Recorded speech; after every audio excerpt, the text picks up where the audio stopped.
Sputnik's Guide to Life on Earth by Frank Cottrell-Boyce with pictures by Stephen Lenton.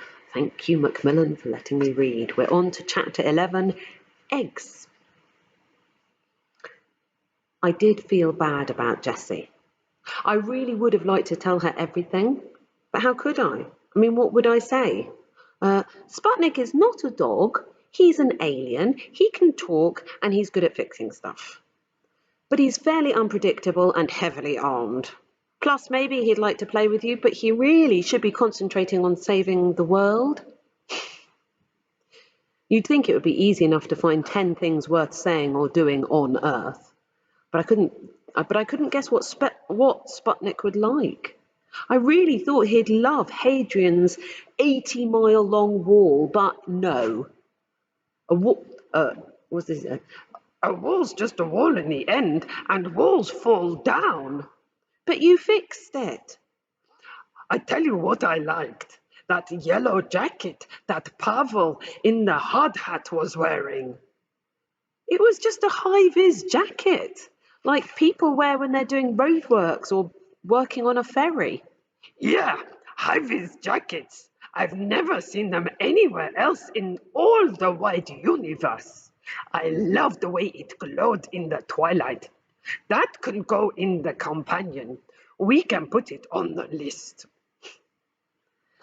Last thing at night, the dad would go round and make sure all the sheds and stables were locked up properly. I'd go with him and say goodnight to Sputnik. He'd always be lying in his hammock with his notebook, planning possible expeditions. Sometimes Jessie would follow me over, with a plate of food for him. It seemed sad and wrong that I was talking to Sputnik about saving the entire world, and she couldn't understand a word. After all, it was her world too. One night I thought, whatever we do tomorrow, we should take her with us. But Sputnik had other ideas. Number 1, get up. Number 2, wash your face with cold water. This stops you wanting to go back to bed. Number 3, make your bed. Then you can't get back into bed. Number 4, brush your teeth. Feels good. Number 5, go. Breakfast can wait. Sputnik had said we were going to make an early start. I was downstairs and ready to go by 6 o'clock. But I'd forgotten that that's not that early on a dairy farm. I had my hand on the front doorknob when I heard the mum say, "You're first out, Prez." She was looking at my backpack. I always keep it with me. But maybe she thought I was trying to run away. She said, "A wee job for you. First out always brings in the eggs. Is that okay? As many as you can get."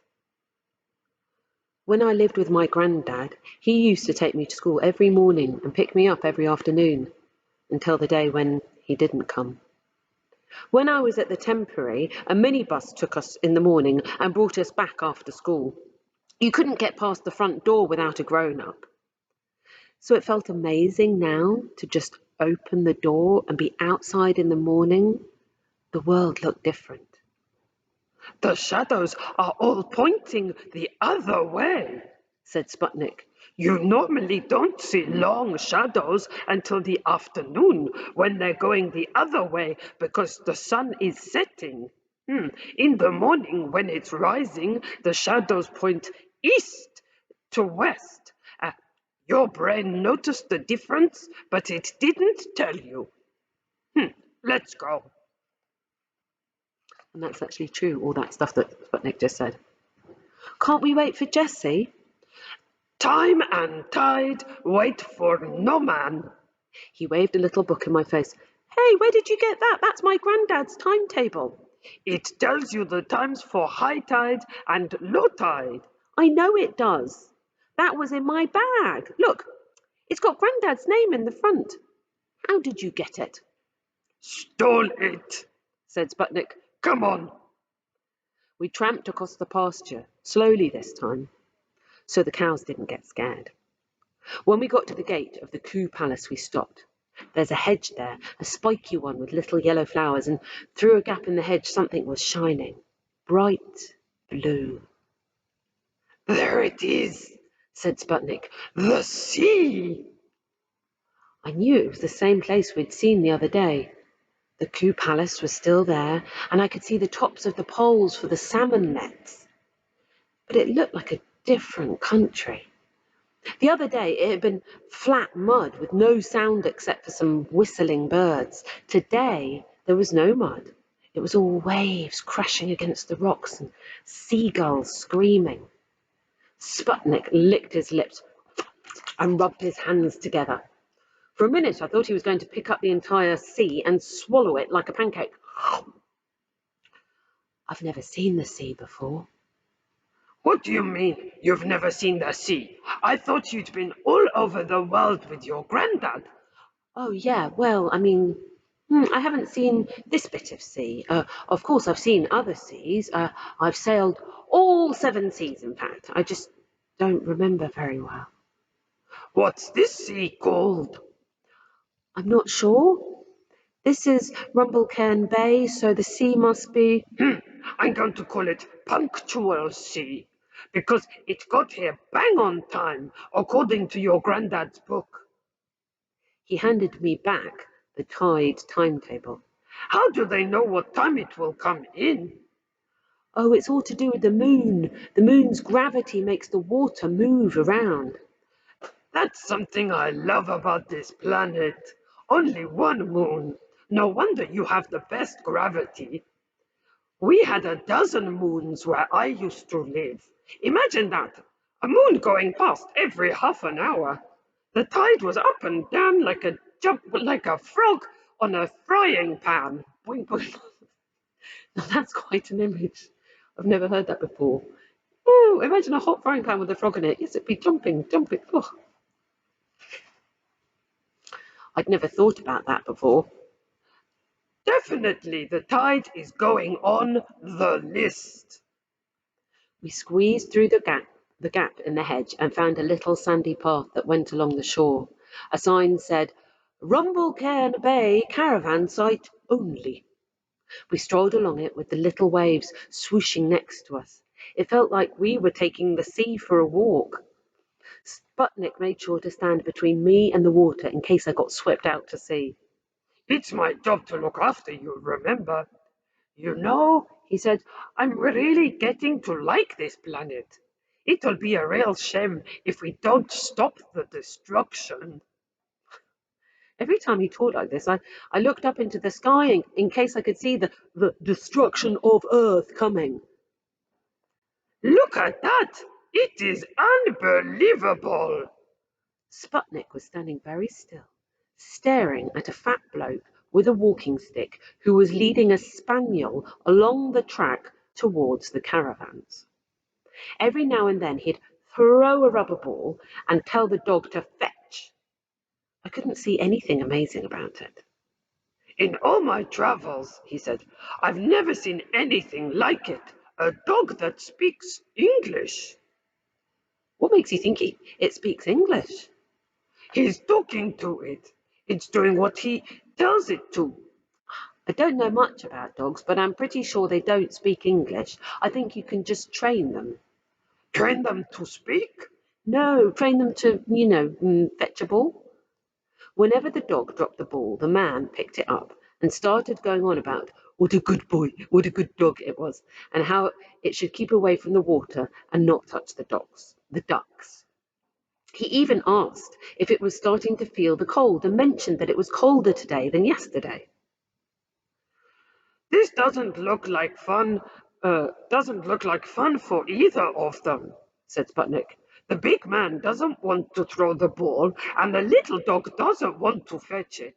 You're right. They're not communicating. They need help. They need me. He dashed off after them down the path. The man looked round when he heard us coming. He smiled at Sputnik, and then looked at me.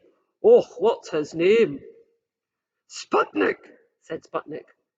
This is Figaro, said the man. Sometimes you'd swear they could understand every word you say, said Sputnik.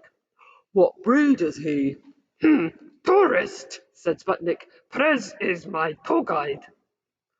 It's like he's really talking, said the man. And then he crouched down and he barked. Woof, woof, woof, woof, right in Sputnik's face. I'll tell you something for nothing, said Sputnik. This joker is never going to learn to speak dog. And then he strode off after the man's dog. If the man can't speak dog, he said, then the dog will just have to learn English for real. Hey, Figaro, come to Sputnik. The spaniel scampered over and stuck his head up Sputnik's kilt. Oh, they're getting to know each other, smiled the man. I'm pretty sure sniffing someone's bottom is not good manners, or the best way to get to know them. Well, it's what dogs do, isn't it? That's how they're always sniffing each other's bottoms. Sputnik didn't seem to mind, though. They both ran off down the path towards the caravan. Then Sputnik rooted around in his backpack, pulled out a textbook, and started showing the dog various pages from it. Here they come. Come on, Figaro. Come on, come to Daddy, called the man. Figaro ran back to the fat bloke. Sputnik ran back to me, threw himself on the grass, pulled down his goggles and said, and sorted that out. Figaro was sitting in front of his owner with his head cocked to one side. Who's a lovely boy? Said the man. I am, said Figaro. His voice was a bit like Grandad's. Actually, I can't do that. That was a bit too. I am, said Figaro. His voice was a bit like Grandad's, deep and rusty, like he'd had too many cigarettes.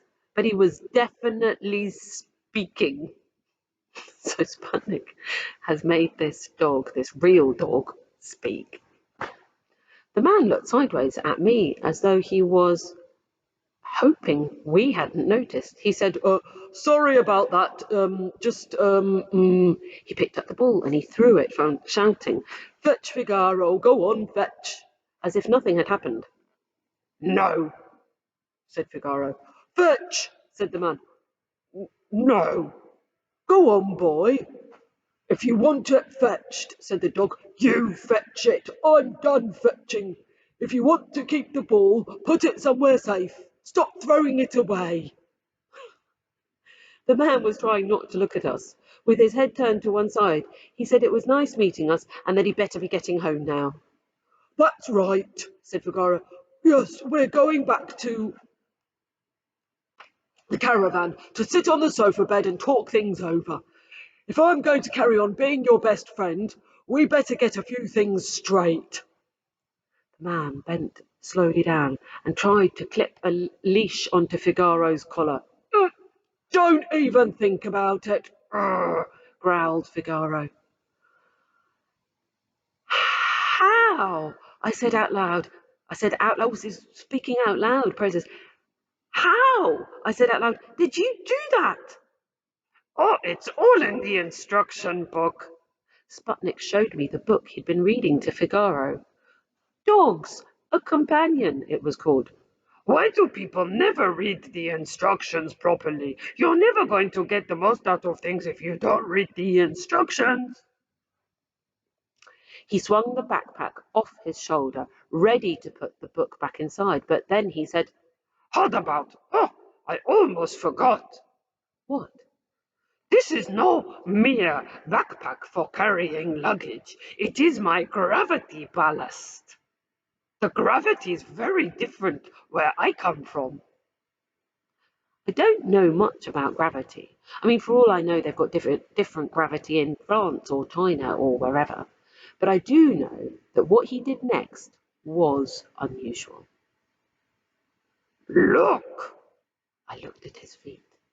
They weren't quite touching the ground. Give me a shove. I pushed his shoulder. He wobbled a bit and then drifted a few feet away like a feather floating on a breeze. Gravity surf, roared Sputnik, is up. Gravity surf? I told you, gravity comes in waves. All you have to do is learn to ride the waves. He took the big pair of scissors from his belt and he stabbed them into the mud.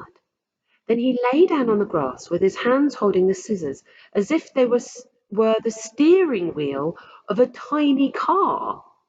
So I guess he's put the scissors in the earth and he's got his hands on them and he's like that.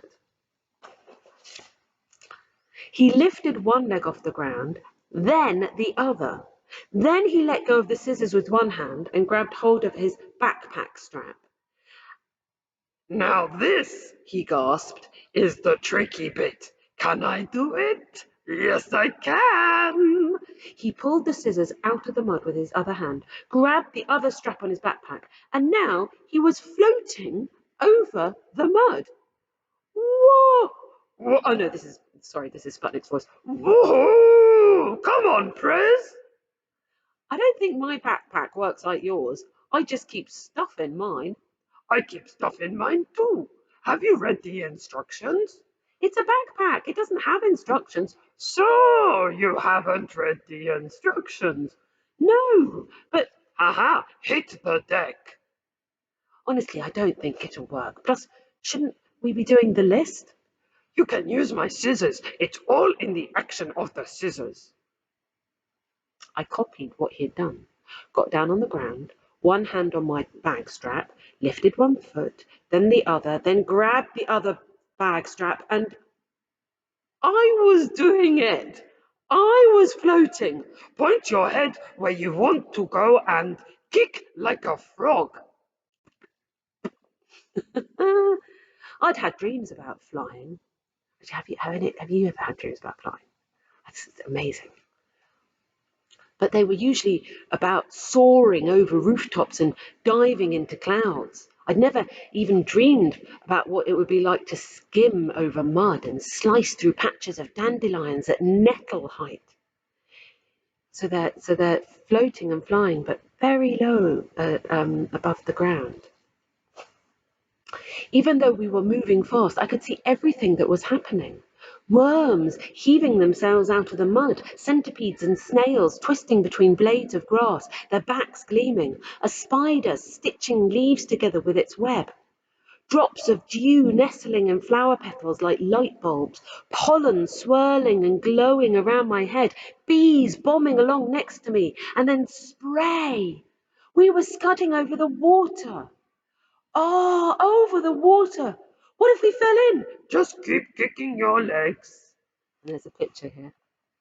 This is them over the water. Prez and Sputnik.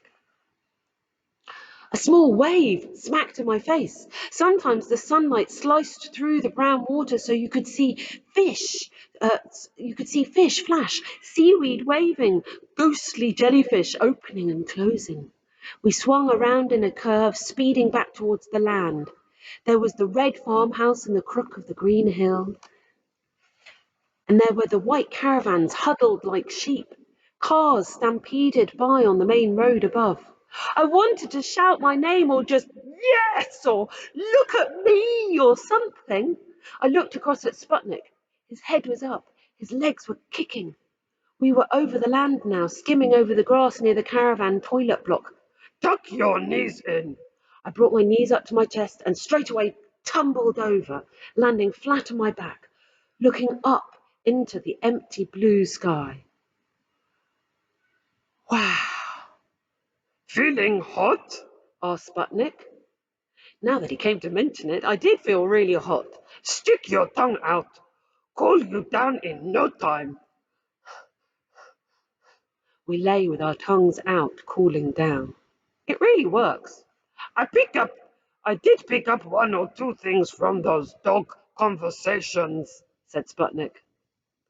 Puffs of white cloud were scattered around the blue like kites. Huh?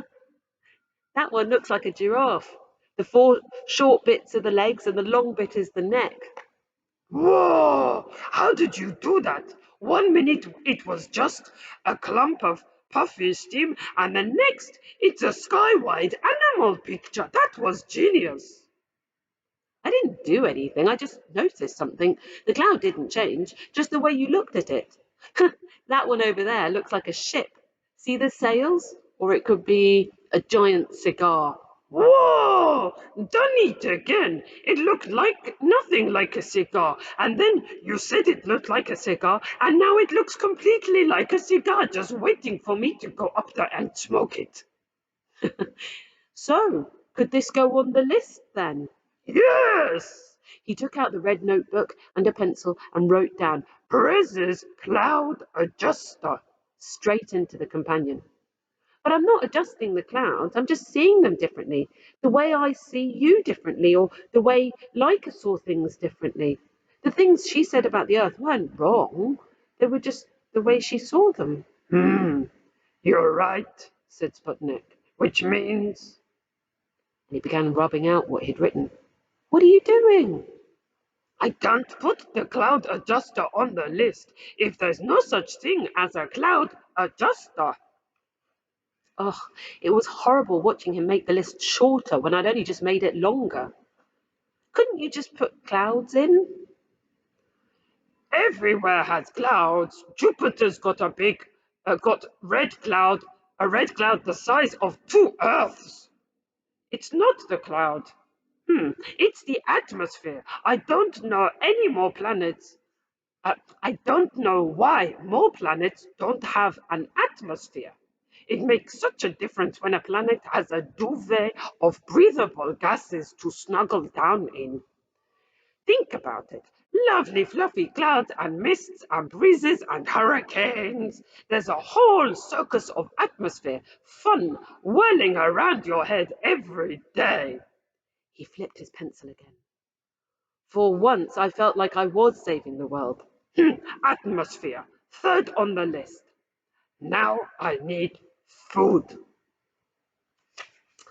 I'm afraid I'm going to have to do it again and end this video in the middle of a chapter. We're on page 138, halfway through chapter 11, eggs. We still haven't even got to the eggs, have we? And Sputnik is hungry. I think that's a good place to stop. Everyone can have a snack. Everyone go and have a snack, and then I'll make a new video afterwards. Okay. Bye.